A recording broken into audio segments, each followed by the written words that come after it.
Personally, I think that we should differentiate also between different sources of conventional crude oil, because it's a fact that there are big differences also there. So we need as correct, but anyway, scientifically based default values for all types of fuels. Otherwise, the whole commitment of reducing the life cycle carbon footprint of our transport fuel by 2020, that's undermined.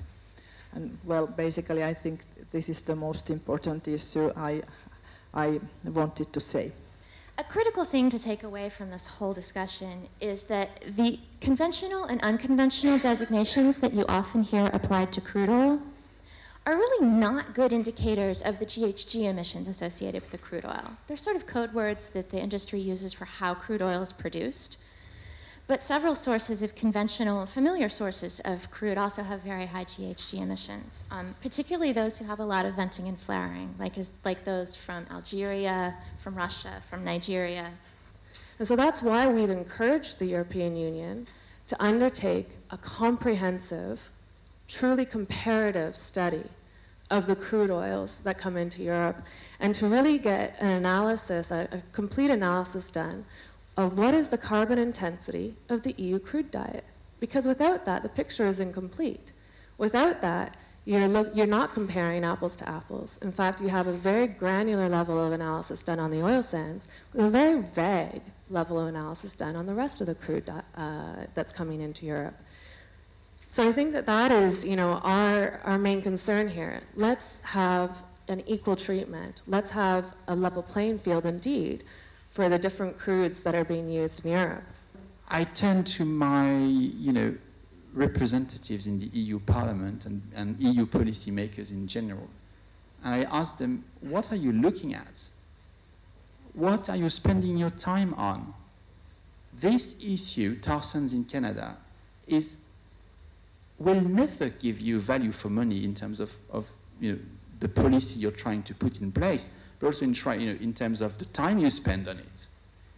I think the opportunity cost of policymakers and regulators is something that very few people look at, but I think it's something that we should look at. And my message is you should really look at something else if the objective is to have a sensible climate policy. Why are we here discussing this issue? It's because the EU has a very strong power of setting the standards. And we see that on several issues. We see that in transport a lot. EU sets the standards that gets copied by the rest of the world. We set a standard for cars that now India is considering. After EU set a standard for cars, US moved ahead as well. So EU is really, let's say, a leader on regulation, environmental regulation. And this is why we're having so much debate on whether tar sands should get a different value or not, because everyone agrees science is clear, there are more CO2. Should EU act? Well, we are convinced it should, because science is clear. We have done all these studies which has delayed the process, but now we have very strong basis for acting. I'm asking for the floor or wanting to address the panel and ask them a fundamental question, and that is, what are the practicalities involved in implementing this? I mean, the discussion so far has been enlightening and interesting, very theoretical, but there's been no discussion of the practicalities. Nothing is impossible as far as differentiating. The one thing that makes differentiating among crude oils more difficult than differentiating among biofuels is the way that they're transported. Biofuels are typically not transported by pipeline. In the instance of ethanol, you really can't export it or can't move it around by pipeline because it's very corrosive. And so there tend to be discrete batches of biofuels that go from here to there, and they're very easy to keep track of.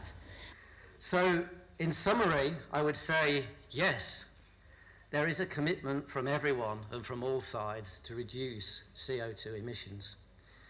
But I also heard a commitment that any decision that is taken will be founded on science. And there are still those questions around quality of data and the questions of is it a different feedstock, yes or no, that truly need to be bottomed out. But I also heard the message that there will not be specific discrimination or singling out of oil sands.